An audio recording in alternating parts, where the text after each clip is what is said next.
how to make TikTok agency account. So that is what I'm going to show you guys in this super quick and easy tutorial. So let's get into it. So the first thing that we need to do is to, of course, open our browser right here.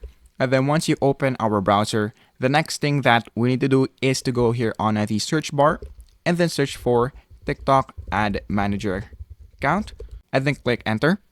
And then once you do that, just click the first link on this part. So in this case, this one.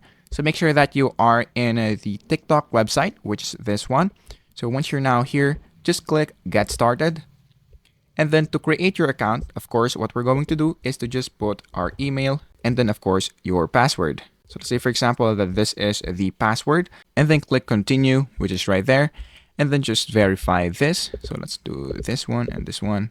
And then let's confirm the email and paste it right here. And then once it's done, what we need to do here is to, of course, put our business name, the industry, and then for the website URL, it is optional. And then once you do that, once you created your account, you will see this.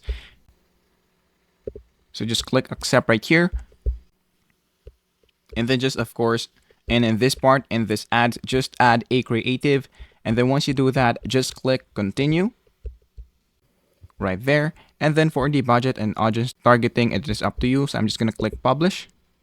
So once you are now here in this part, once you've created your account, just go here on the upper left corner of the screen and then click this. And then on the business center, just click that. In this part, just choose which describes you best in your business. So let's say, for example, that I'm an agency. And then in what country? Let's say, for example, the United States. And then for the company name, let's put maybe my name. Let's say just for example, and then for the time zone, I'm just going to leave it as it is and then click create. After that, just click the skip button. So that is basically it. That is how to make TikTok agency account.